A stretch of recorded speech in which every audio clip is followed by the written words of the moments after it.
wala yasihu jeung teu sah naon saumul idaini puasa dina lebaran dua wa ayyamit tasyriki jeung puasa dina pirang-pirang poenan tasrek wa kada jeung eta nya kitu deui henteu sah puasa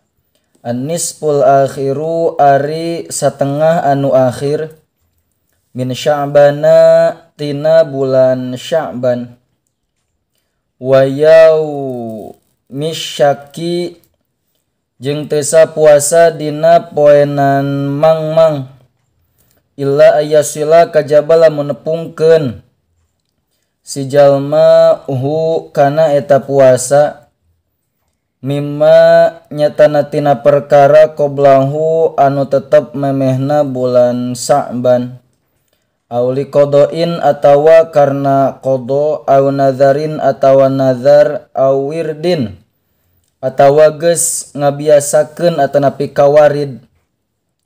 waman jeung sajalma absada nu ngaruksak itu si eman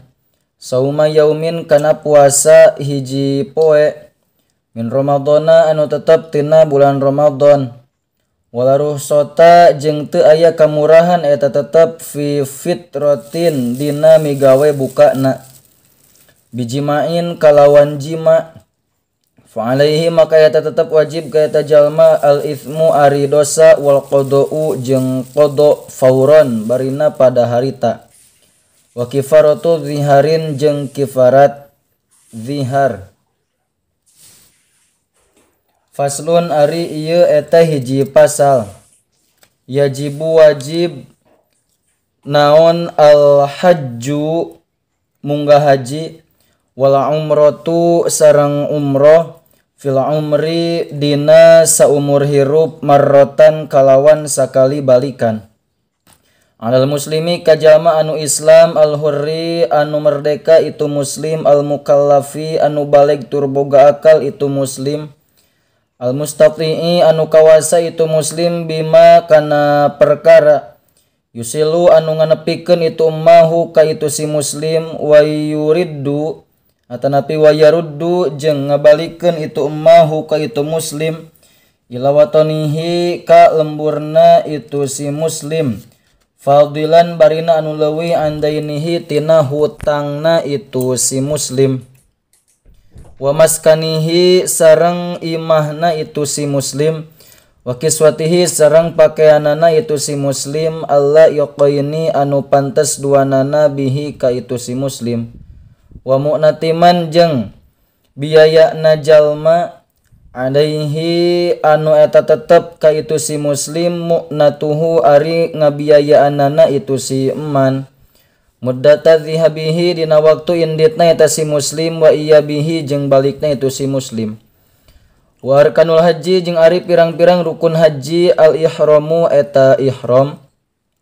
wal wuqufu sareng wukuf bi arafata di tanah Arafah wa tawafu jeung tawaf ifadah bil baiti di Baitullah wa sa'yu jeung sa'i bainas Safa di antara bukit Safa wal marwati jeung bukit Marwah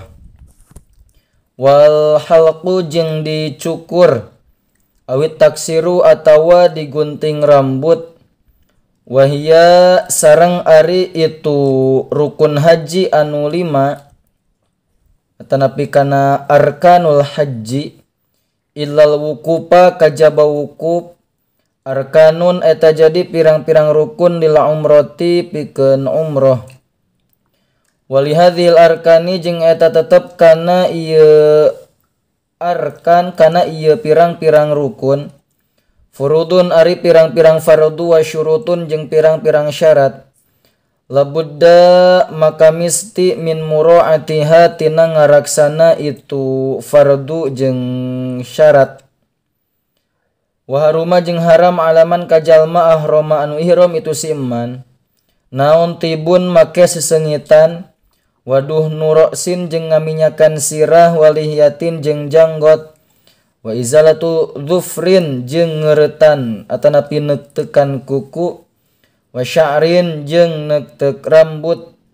wa jimaun jeung jima, wa muqaddimatuhu jeung pirang-pirang muqaddimahna itu jima, wa aqdu nikahin jeung akad tikah, wastiyadu soydin jeung moro sasatoan atanapi moro boboroan makulin anu sok didahar dagingna, biroyin anu bangsa atanapi bariyin anu bangsa daratan,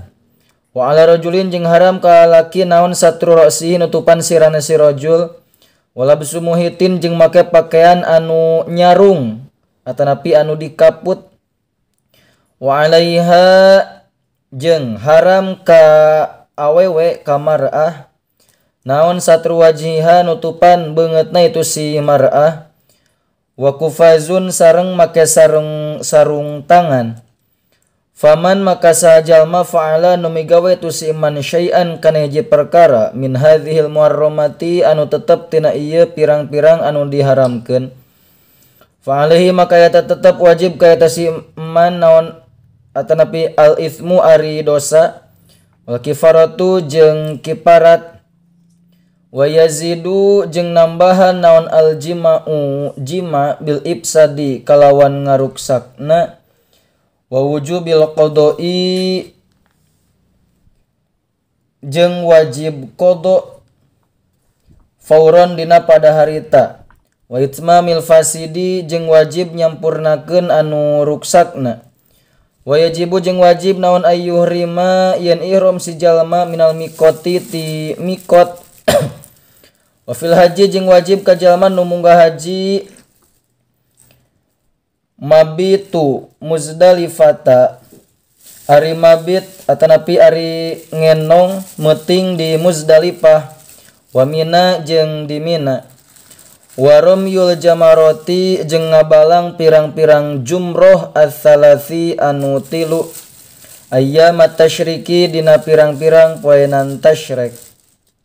wa tawaful wada'i jeung tawaf wada tegasna mah tawaf pamitan, wa ramyu jumratil aqobati jeung ngabalang jumroh aqobah yauman nahri dina poenan lebaran atanapi poenan muncit, wa yarumu jeung haram naon soidul haramaini moro boboroan tanah haram dua, wa nabatuhuma jeung haram nyabut pepelakanana itu haramain,